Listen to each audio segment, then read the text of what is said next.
For an Gregory. ये जो poem है ये कवर करती है एक बहुत ही ब्यूटीफुल थीम को, और वो थीम ये है कि वर्ल्ड में ट्रू लव क्या है।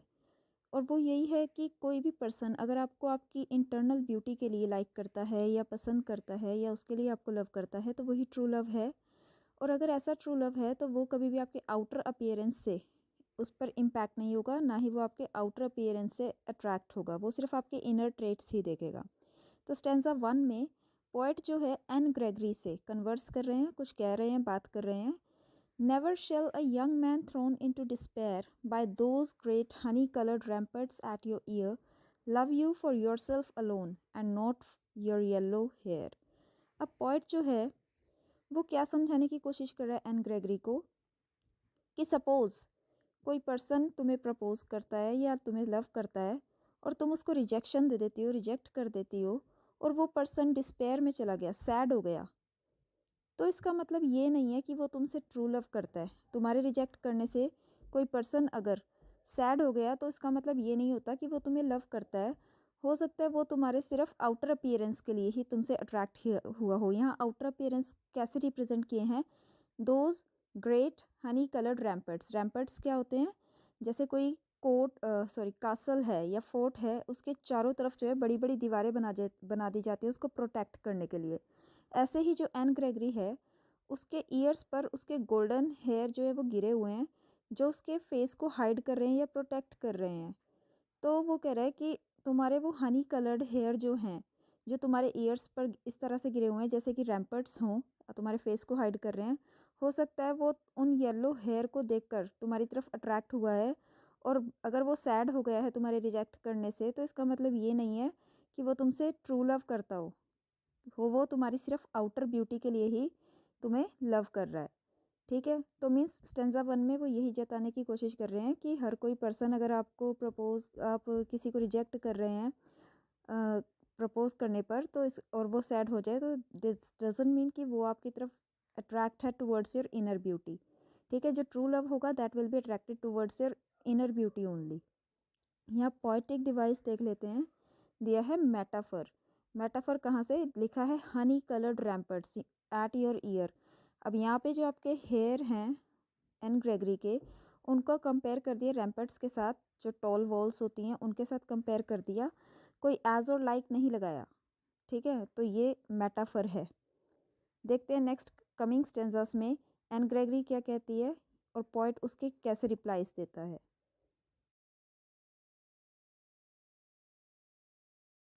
So what we have seen in stanza 1 कि पोएट जो है एन ग्रेगरी से बोल रहे हैं कि अगर तुमने किसी को रिजेक्ट कर दिया है और वो सैड हो गया है तो ज़रूरी नहीं है कि तुम्हें ट्रू लव करता हो, वो सिर्फ तुम्हारे आउटर अपीयरेंस, ये जो तुम्हारे beautiful golden honey coloured hair हैं, इनकी वजह से तुम्हारी तरफ अट्रैक्टेड है।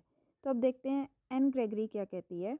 But I can get a hair dye and set such colour there, brown और ब्लैक और कैरेट। क्या कह रही है एन ग्रेगरी?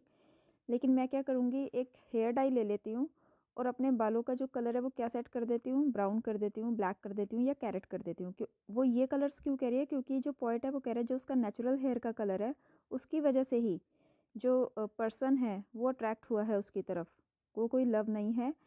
तो वो कह रही है कि वो अपने हेयर का कलर ही चेंज कर देगी। लाइक हो सकता है वो ब्राउन डाई करा ले या ब्लैक या कैरेट कलर के डाई करा ले। That young man in despair में love me for myself alone and not my yellow hair. वो ऐसा इसलिए करेगी सो दैट उसको ट्रू लव मिल सके, कोई पर्सन ऐसा मिले जो उसके आउटर अपीयरेंस को नहीं, इनर ब्यूटी को देखे और उसके कारण उसकी तरफ अट्रैक्ट हो। तो यहाँ पर जो पोएटिक डिवाइस है वो एलिट्रेशन है। लास्ट में आप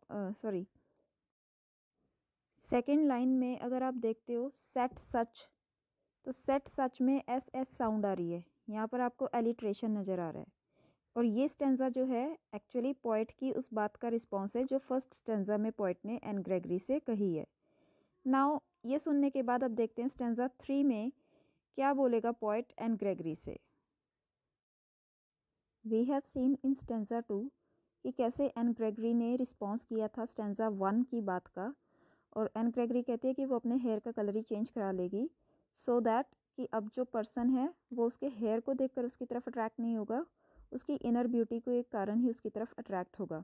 तो अब पोइट क्या कहता है थर्ड स्टेंजा में, I heard an old religious man but yesternight declare, कि मैंने एक ओल्ड रिलीजियस मैन कौन होंगे, कोई प्रेस्ट वगैरह हो सकते हैं, जिसने कि येस्टर नाइट पिछली रात ये डिक्लेयर किया है या बोला है that he had found a text to prove, कि उसको एक टेक्स्ट मिला है ये साबित करने के लिए। टेक्स्ट कहाँ मिला होगा, किसी भी होली स्क्रिप्चर में ही मिला होगा, ठीक है। तो होली स्क्रिप्चर में उसे कोई टेक्स्ट मिला है ये प्रूव करने के लिए that only God my dear could love you for yourself alone, कि सिर्फ गॉड ही है जो तुम्हें सिर्फ जैसे तुम हो उस तरह से ही प्यार करेगा, या तुम्हारे इनर ट्रेट्स के कारण ही गॉड तुम्हें प्यार करेगा। And not your yellow hair, और गॉड ही है जो तुम्हारे आउटर अपीयरेंस, यहाँ येलो हेयर जो है आपके आउटर अपीयरेंस को रिप्रेजेंट कर रहे हैं। तो गॉड जो है वो आपका आउटर अपीयरेंस नहीं देखेगा, वो सिर्फ आपकी इनर सोल को देखेगा।